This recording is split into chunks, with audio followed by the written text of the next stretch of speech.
So if you have any question, guys, about the AI in medicine in general, because she's talking about the latest trends nowadays, even it's not published, and some of them they got the Nobel Prize for it, okay, and they attend that conference, which is those that are the speakers in there on the photo.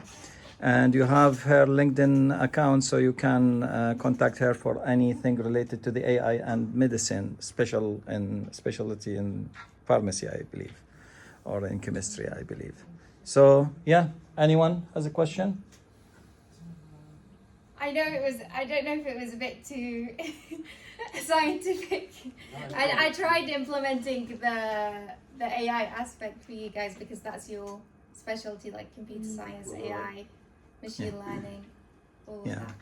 So they are foundation year, still they are Okay. starting, okay? So they will study the machine learning later, but one part of our lesson is the AI and machine learning, and they have to know about it. We explain it to that. So what's the future of the AI, Munia, as you believe? I think at the moment it just helps us identify or see patterns. So it helps scientists to AI gets us those patterns and then we can look at them. So I guess it speeds up that process of finding things like drug candidates or the genes for specific diseases. But I think at the moment, at the stage that it's at, there are a lot of issues with sort of you don't know how that molecule is going to react once you give it in a medication form. So it's not developed enough. You still need new trials for like medication. You cannot like predict with a high certainty that. You can't at the moment, and you can't predict as well at the moment. If I give that medication, what other side effects will it give you? Which is something they're trying to develop right now. But AI can help to create drugs, medicine for help to heal some disease or something at the moment. It can give you an idea of this molecule can bind to this receptor, so it can be helpful for a certain disease. But then you have to try it out in trials and see what it actually does once you put it into cells or once you need give it to double check to see if it's correct or if you can help it. Essentially, yeah. All right. Yeah. Because you never know how it's going to react when you actually have it in the body. Yeah, different body, different reaction. So actually, it needs every single person to be separate that medicine to be exactly if it's working or not. Yeah, definitely. Okay. So through spectroscopy, scientists find those proteins in the genomes, right? And then the AI uses that as a database to then predict.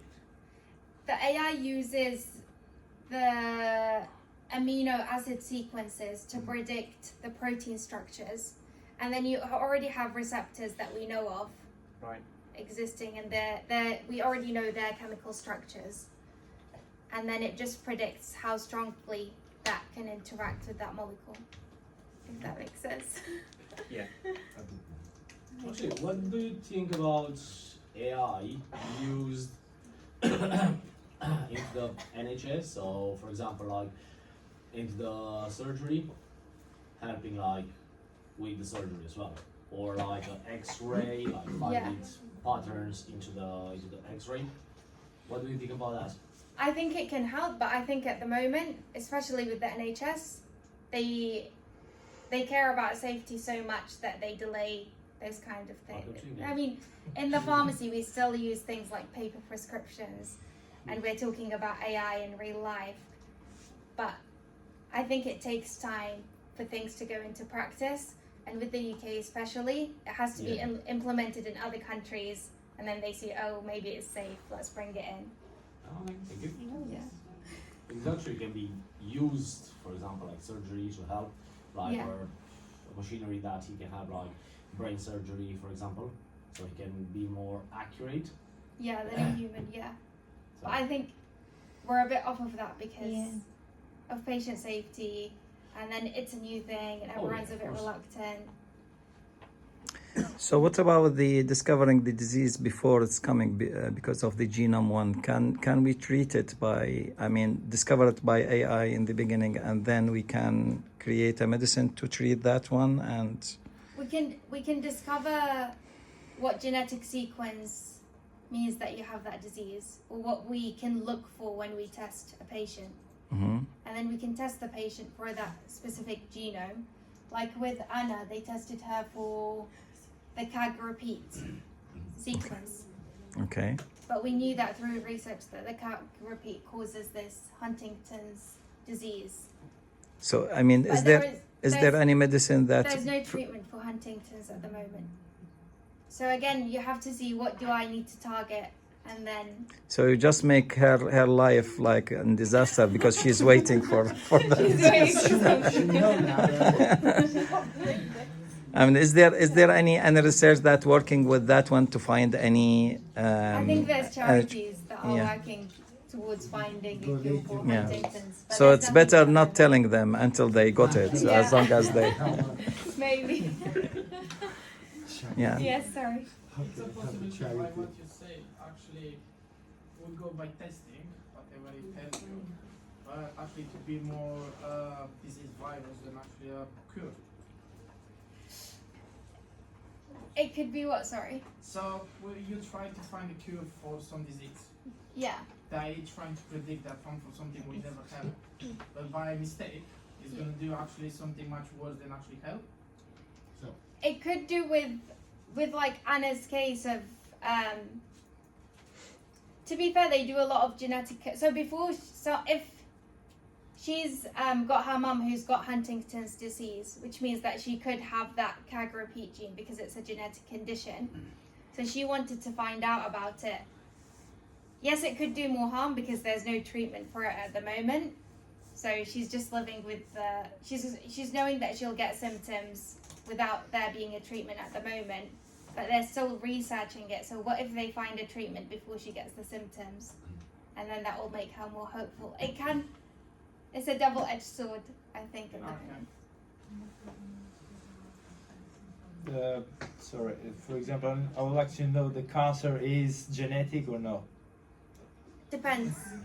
I think there's genetic factors, there's environmental factors, there's multiple factors that contribute to someone getting a tumor or cancer.